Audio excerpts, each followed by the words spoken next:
I'm going to start by saying something. I don't like printing photos at home, and when asked, I always recommend people get lab-created prints. There are so many great options. You can even get overnight delivery if you're in a hurry. Lab prints from reputable labs look great, and they're durable, and they can come to you as loose prints or mounted in so many ways. There are canvas prints and standouts and framed. Just click, put in your credit card information, and someone else does all the dirty work. So, my rule is, don't print at home.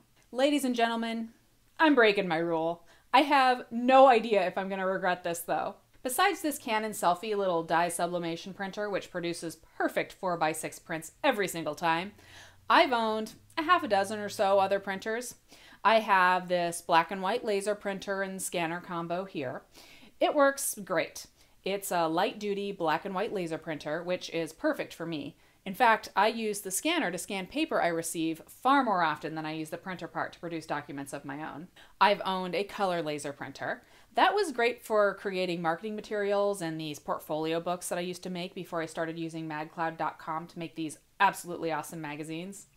The fuser eventually needed to be replaced on the color laser printer for virtually the same cost as a whole new printer and a full set of color toner. That printer, it left the building. I've owned at least 4 inkjet printers. One was a dye-based HP all-in-one printer. It actually produced fantastic prints on all types of paper. 10 years later, long after I've given away the printer, a few prints from it are actually still hanging framed in my house, and they still look fantastic. I've owned 3 pigment-based color inkjet printers. One was the venerable Epson 2200. The prints were great, and the promised longevity of pigment-based prints can go into the hundreds of years. Then the print heads clogged, and, well, they clogged all the time. I could unclog them with the cleaning cycle options, then, make a few prints, and then dump more money, ink, through the cleaning process. It was the same story with 2 other smaller pigment-based printers, one 4x6 printer and one 8.5x11. If you've seen virtually any of my other videos, you can tell that I'm a bit impulsive. I have a lot of empty picture frames in my home. Some are literally hanging on a wall with the sample photo still in them, like here. The same sample photo in a montage of 4 frames. That would almost be cool if it weren't sad and actually a little embarrassing. I love shopping online and ordering prints. But what better way to feed my impulsive nature than granting myself the ability to whip out prints at home and fill some of these frames, and then change my mind a few days or weeks later and change the pictures? And why not take control of the entire process? Well, actually I can think of over 100 reasons not to. But did I let that stop me? No way. So, ladies and gentlemen, here is the Canon Pixma Pro 100. It's a dye-based inkjet printer.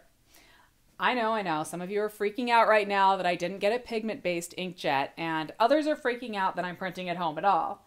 I am too, it's okay. There's probably going to be some potential trials and tribulations. Don't get me wrong, I like the idea of pigment-based printers. I've just never had any luck with them.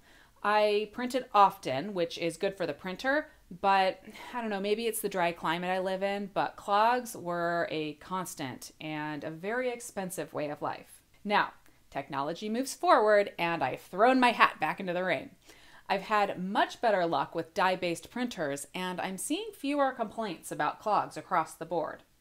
Also, I love the rich, vibrant colors that dye-based inks produce.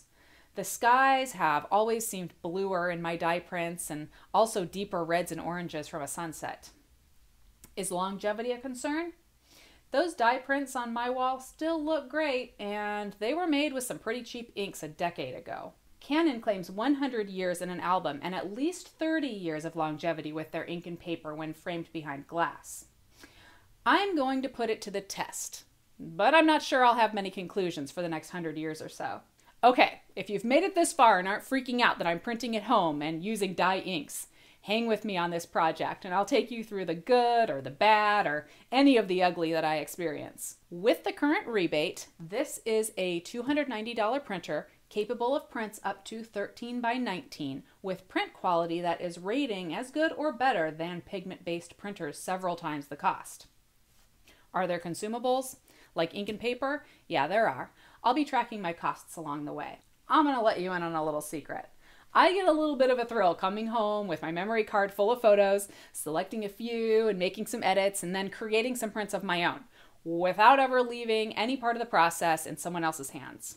When that print comes out nice and hangs on my wall, I can say, hey, I did that.